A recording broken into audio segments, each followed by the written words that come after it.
नमस्कार, धर्मकथा में आपका स्वागत है और मैं हूं आपके साथ शबनम। यूं तो आध्यात्म और धर्म के क्षेत्र में अनेक ऐसे कार्य सामने आए हैं जिन्हें किसी चमत्कार से कम नहीं माना जा सकता। जी हाँ, तमाम तरह के चमत्कार देखने को मिले हैं जिनसे इनकार नहीं किया जा सकता है। इनका जवाब पाना मुश्किल ही नहीं, विज्ञान के लिए भी शोध का विषय रहा है। ऐसे ही एक चमत्कारी मान्यताओं में एक दिव्य महापुरुष हुए सिद्धार्थ, जिन्हें दुनिया बुद्ध के नाम से जानती है।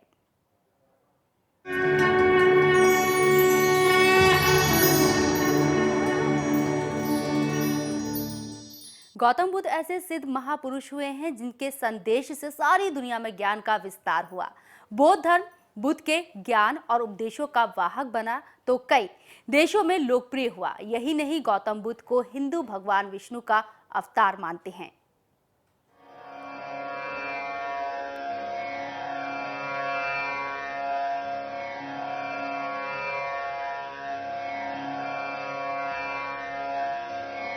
बुद्धं शरणं गच्छामि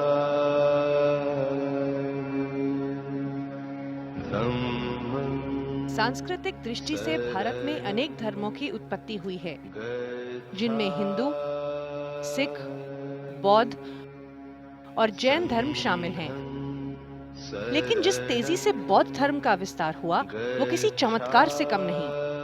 गौतम बुद्ध का जन्म 563 ईस्वी पूर्व शाक्य गणराज्य की तत्कालीन राजधानी कपिलवस्तु के निकट लुम्बिनी में हुआ, जो आज नेपाल में है। कपिलवस्तु की महारानी महामाया देवी जब अपने मायके देवदह जा रही थी तो उन्हें रास्ते में प्रसव पीड़ा हुई और वहीं उन्होंने एक बालक को जन्म दिया। शिशु का नाम सिद्धार्थ रखा गया, जिसका अर्थ होता है जिसने अपना लक्ष्य प्राप्त कर लिया हो। बुद्ध के जन्म के 7 दिन बाद ही उनकी माता का निधन हो गया था, इसलिए उनका लालन पालन उनकी मौसी गौतमी ने किया। गौतम गोत्र में जन्म लेने के कारण वे गौतम भी कहलाए। शाक्य राजा शुद्धोधन बालक सिद्धार्थ यानी गौतम बुद्ध के पिता थे। ज्योतिषों ने भविष्यवाणी की थी कि यदि बालक सिद्धार्थ घर में रहा तो चक्रवर्ती सम्राट बनेगा, और अगर उसने गृह त्याग किया, सन्यासी बनकर अपने ज्ञान के प्रकाश से समस्त विश्व को अलौकिक करेगा। उनका लालन पालन हर तरह की सुविधा से राजसी वातावरण में हुआ, जहां दुख, व्याधि, जरा, मरण की हवा तक नहीं लग सकती और विरक्ति का विचार तो किसी के मन में आ ही नहीं सकता था। समय आने पर पिता शुद्धोधन ने सिद्धार्थ का विवाह भी राजकुमारी यशोधरा से कर दिया। यशोधरा की कोख से एक पुत्र की प्राप्ति भी हुई, जिसका नाम राहुल रखा गया। लेकिन 29 वर्ष की उम्र में एक दिन जब सिद्धार्थ रथ पर सवार होकर शहर भ्रमण के लिए निकले तो उन्होंने मार्ग में जो देखा उसने उनके जीवन की दिशा ही बदल डाली। सिद्धार्थ ने उस दिन एक दुर्बल वृद्ध व्यक्ति, एक रोगी और एक शव को अपने मार्ग में देखा तो वो संसार से विरक्त तथा उदासीन हो गए। एक अन्य अवसर पर सिद्धार्थ ने एक प्रसन्नचित्त सन्यासी को देखा। उसके चेहरे पर शांति और तेज की अपूर्व चमक देखकर सिद्धार्थ अत्यधिक प्रभावित हुए। उन्होंने निश्चय किया कि वो भी ज्ञान प्राप्ति के लिए गृह त्याग करेंगे।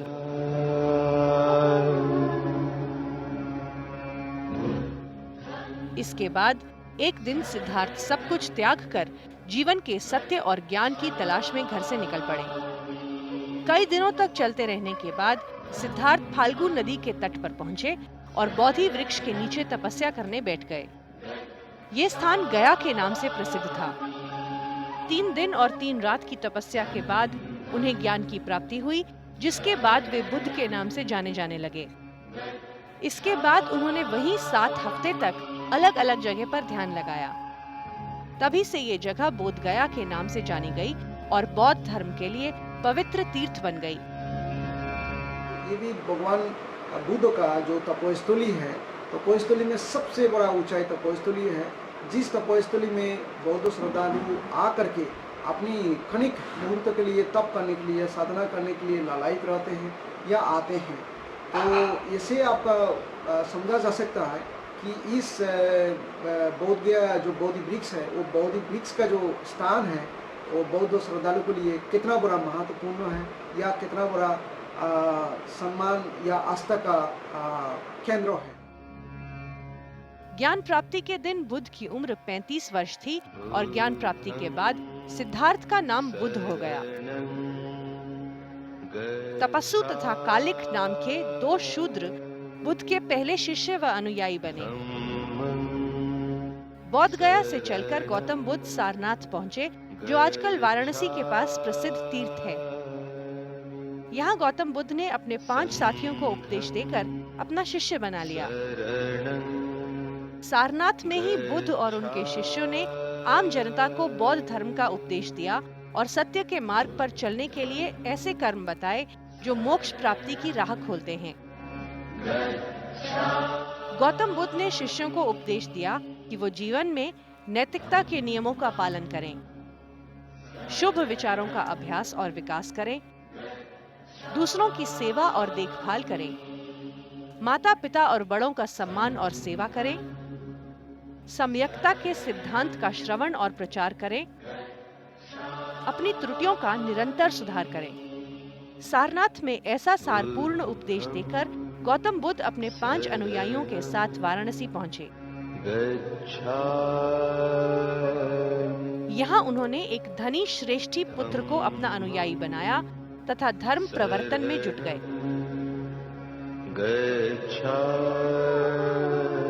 अब तक उत्तर भारत में बुद्ध का काफी नाम हो गया था और उनके अनेक अनुयायी बन गए थे।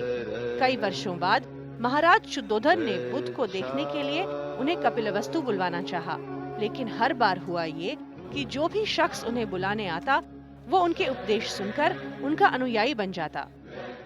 इनके शिष्य घूम घूम कर बुद्ध और उनके उपदेश का प्रचार करने लगे। नतीजा ये हुआ कि बुद्ध के जीवन काल में ही बौद्ध धर्म और इनके उपदेशों का काफी प्रचार हो गया। ऐसा इसलिए हुआ क्योंकि उन दिनों कर्मकांड का जोर काफी बढ़ चुका था और पशुओं की हत्या बड़ी संख्या में हो रही थी। भगवान बुद्ध ने निरर्थक हत्याएं रोकने तथा जीव मात्र पर दया करने का उपदेश दिया और अपना जीवन राजगीर, वैशाली, लोरिया तथा सारनाथ में उपदेश देते हुए बिताया। बिहार तथा काशी के आसपास धर्म प्रचार करने के बाद 483 ईस्वी पूर्व कुशीनगर के निकट जंगल में शाल वृक्ष के नीचे 80 वर्ष की आयु में भगवान बुद्ध का परिनिर्वाण अर्थात देह त्याग हुआ। मृत्यु से पूर्व उन्होंने कुशीनगर के परिव्राजक सुभज्ज को अपना अंतिम उपदेश दिया। उनके मुख से निकले अंतिम शब्द थे, हे भिक्षुओं, इस समय आज तुमसे इतना ही कहता हूँ कि जितने भी संसार हैं सब नाश होने वाले हैं। प्रमाद रहित होकर सबका कल्याण करो।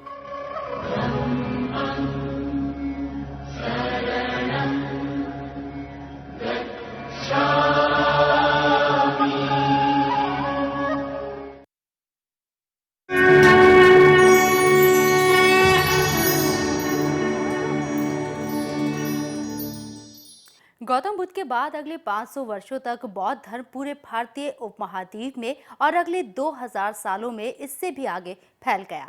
आज बौद्ध धर्म में 3 मुख्य संप्रदाय हैं, थेरवाद, महायान और वज्रयान। आज बौद्ध धर्म को मानने वाले 35 करोड़ से अधिक लोग हैं और ये दुनिया का चौथा सबसे बड़ा धर्म बन चुका है।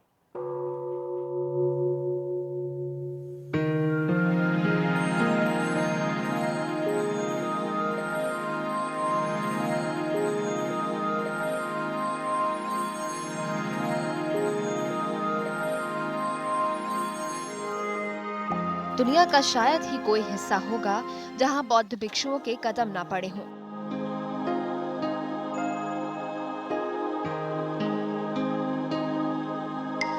दुनिया के तकरीबन हर हिस्से पर ही खुदाई में भगवान बुद्ध की प्रतिमाएं निकलती रही हैं। दुनिया का सर्वाधिक प्रतिमाओं का रिकॉर्ड भी बुद्ध के नाम पर ही दर्ज है। आज बौद्ध धर्म की शिल्पकला की झांकी दुनिया के कोने कोने में मिलती है। अजंता की गुफाओं में बौद्ध धर्म से प्रेरित शिल्पकला और चित्रकला पाई जाती है।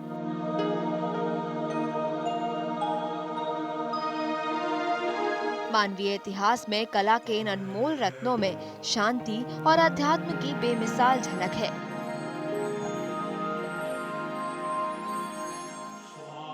हजारों वर्ष पूर्व जिस तरह पत्थरों को काटकर जिस सतर्कता और सावधानी से इन्हें रचा गया, उससे इतिहासकार भी अचंभित हैं।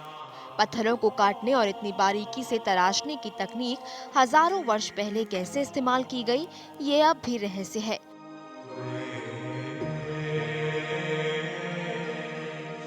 कई लोगों का मत है कि इनके निर्माण में कुछ परलौकिक शक्ति यानी एलियंस का भी हाथ हो सकता है। दरअसल बुद्ध ने अपने पूर्व की तमाम मान्यताओं में प्रचलित सारे मतों को नकार कर समाज के लिए नए सिरे से ज्ञान की खोज की।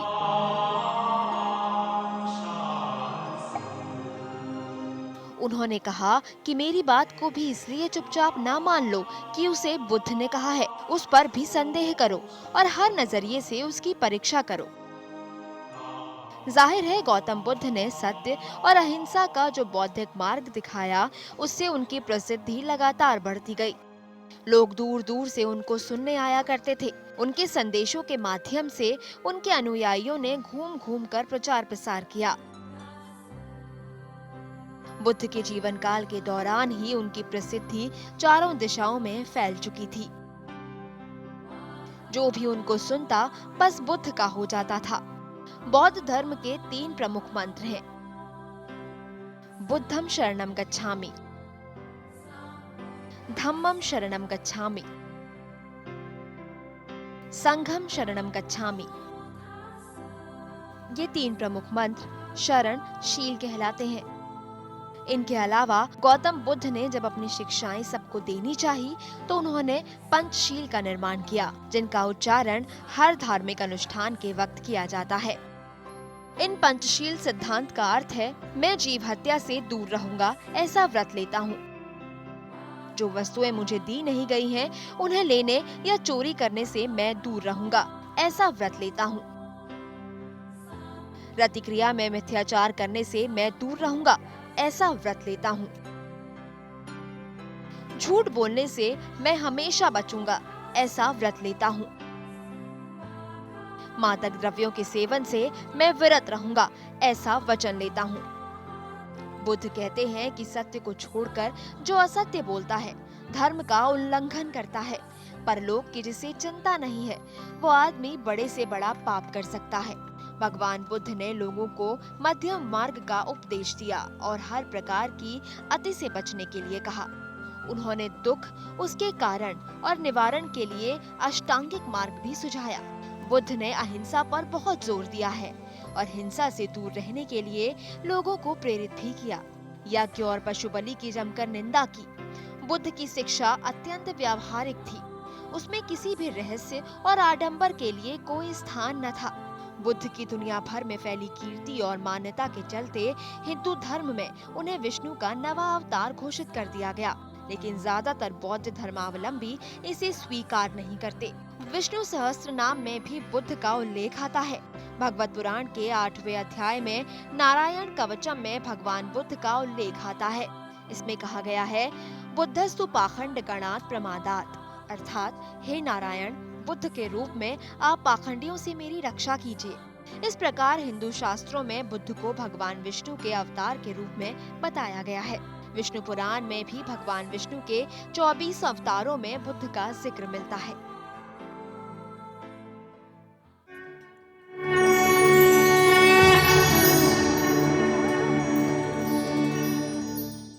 विश्व में अहिंसा और सत्य की ध्वजा फहराने वाले महात्मा बुद्ध को दिव्य और अवतारी पुरुष माना गया है, लेकिन कर्मकांड और पाखंड पर प्रहार करने की वजह से बौद्ध मत को मानने वाले उन मान्यताओं को नकारते रहे हैं। बौद्ध धर्म को तत्कालीन सम्राटों ने भी अपनाया और विस्तार किया। बताएंगे और बहुत सारी बातें इस ब्रेक के बाद।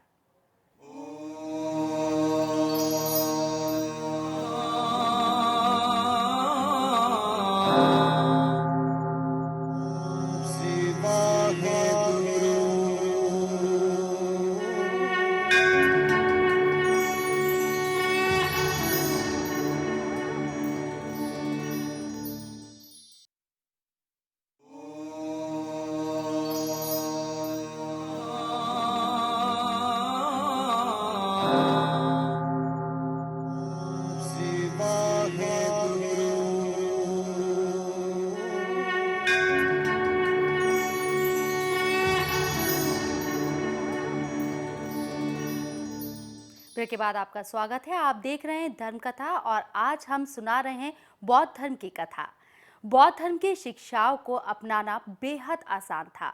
उन्होंने जो भी कहा उसमें तथ्य थे और वो वास्तविकता के काफी करीब था।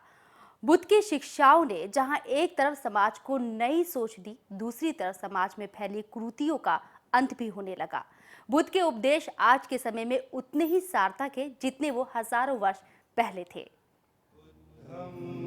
शरणं गच्छामि संघं शरणं गच्छामि धम्मं शरणं गच्छामि। गौतम बुद्ध के उपदेश उनके जीवन काल में ही हर किसी को प्रभावित करते थे और दूर दूर से लोग बुद्ध के दर्शन करने और उनके उपदेश सुनने आया करते थे। उनके ज्ञान की चर्चा हर जगह होने लगी। बुद्ध के शब्द अमर हुए और आज हजारों वर्षों बाद भी उनका महत्व कायम है। हिंदू मान्यता में विष्णु के 9वें अवतार भगवान बुद्ध दुनिया के लिए एक रहस्य हैं।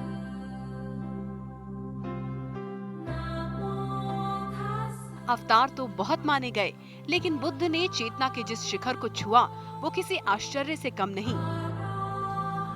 बुद्ध ने अपना पूरा जीवन सत्य की खोज और निर्वाण को पाने में लगा दिया। उन्होंने मानव मात्र के दुख तकलीफ के हर पहलू पर अपनी राय दी और समाधान भी बताए।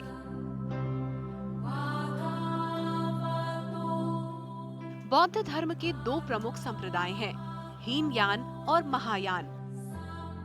हीनयान संप्रदाय के लोग श्रीलंका, म्यांमार और जावा जैसे देशों में, जबकि महायान संप्रदाय के लोग तिब्बत, चीन, कोरिया, मंगोलिया और जापान में ज्यादा हैं।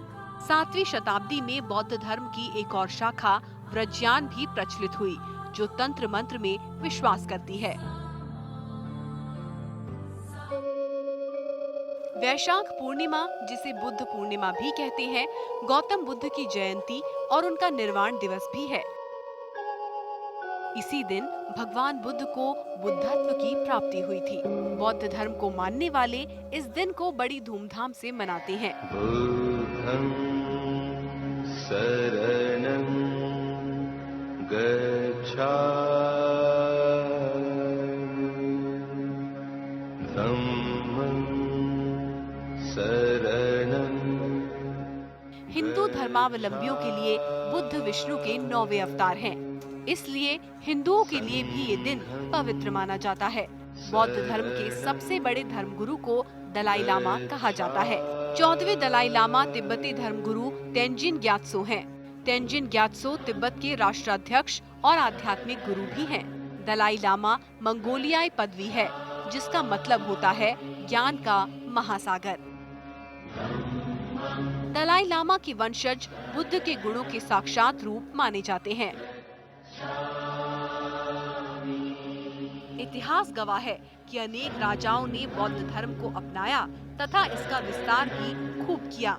मिसाल के तौर पर सम्राट अशोक ने बौद्ध धर्म की शिक्षाओं को उत्तर भारत के कश्मीर, ग्रीस, मिस्र समेत विश्व भर में फैलाने का प्रयास किया। सम्राट अशोक ने अनेक स्तंभ बनवाए और अपनी प्रजा को बुद्ध के बताए मार्ग अपनाने के लिए प्रेरित किया।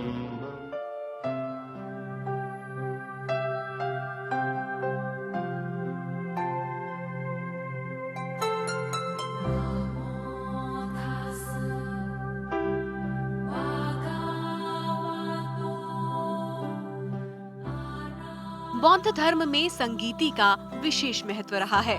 संगीति ऐसी सभा को कहते हैं जिसमें धर्मज्ञानी लोग मिलकर भविष्य की दिशा तय करते हैं। ईसा पूर्व 4वीं शताब्दी से लेकर 105 ईस्वी तक 4 संगीतियां प्रमुख मानी गई हैं, जिनसे बौद्ध धर्म के विस्तार को मजबूत आधार मिला।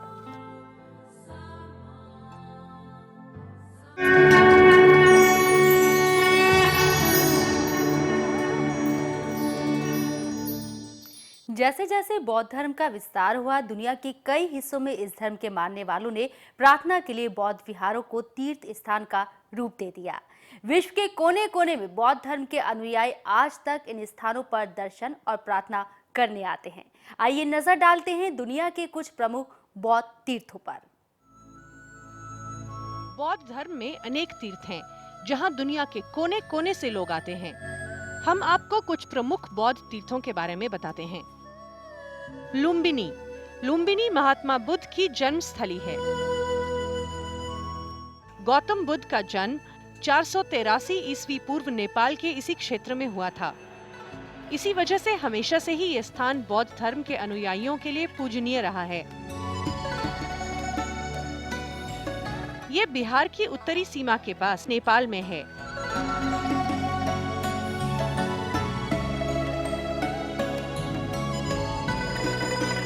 साल भर दुनिया भर से श्रद्धालु यहाँ आते रहते हैं। लुम्बिनी में सम्राट अशोक की ओर से स्थापित अशोक स्तंभ में प्राकृतिक भाषा में बुद्ध का जन्म होने का जिक्र है। बोध गया। बिहार की राजधानी पटना से लगभग 100 किलोमीटर दूर गया जिले से सटा बोध गया एक छोटा सा शहर है।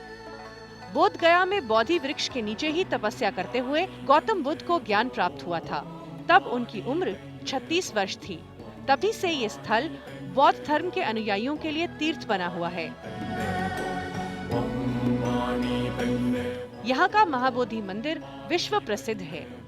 विभिन्न धर्म और संप्रदाय के लोग यहाँ आध्यात्मिक शांति की तलाश में आते हैं। सारनाथ वाराणसी से 10 किलोमीटर पूर्वोत्तर में स्थित एक प्रमुख बौद्ध तीर्थ स्थल है। ज्ञान प्राप्ति के बाद भगवान बुद्ध ने अपना पहला उपदेश यहीं दिया था। यही कारण है कि ये स्थान बौद्ध धर्म के 4 प्रमुख तीर्थों में से एक माना जाता है। यहीं से गौतम बुद्ध ने धर्म चक्र प्रवर्तन प्रारंभ किया था। सारनाथ में अशोक का चतुर्मुख सिंह स्तंभ भी है, जो भारत का राज चिन्ह भी है। भगवान बुद्ध का मंदिर, धामेक स्तूप और नवीन विहार सारनाथ के प्रमुख दर्शनीय स्थान हैं। कुशीनगर। गोरखपुर जिले में कसिया नामक स्थान ही प्राचीन कुशीनगर है। गोरखपुर से कसिया 36 मील दूर है। 80 वर्ष की अवस्था में भगवान बुद्ध ने 2 शाल वृक्षों के मध्य यहाँ महापरिनिर्वाण प्राप्त किया था। इस बौद्ध तीर्थ में भगवान बुद्ध का स्मारक है। भारत के अलावा दूसरे देशों में भी गौतम बुद्ध के अनुयायियों ने बुद्ध के अनेक मंदिर व मूर्तियों का निर्माण किया है। सारनाथ, उत्तर प्रदेश।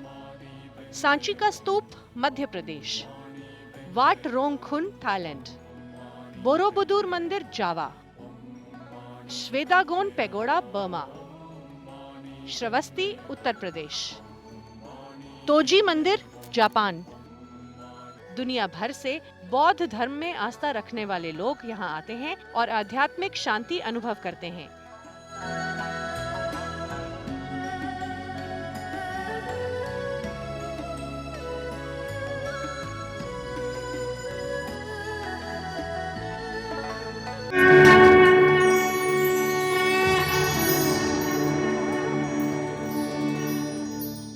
तो आज हमने आपको धर्म कथा में गौतम बुद्ध और बौद्ध धर्म के बारे में बताया। आपको हमारा कार्यक्रम कैसा लगता है? आप अपनी राय और सुझाव हमें इस पते पर ज़रूर भेजें।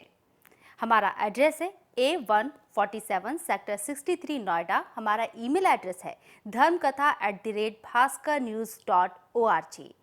आप हमें फ़ोन भी कर सकते हैं 1800300250। अगले एपिसोड में धर्म और अध्यात्म से जुड़ी हुई एक और रोचक कथा आपको बताएंगे। तब तक के लिए मुझे दीजिए इजाजत। नमस्कार।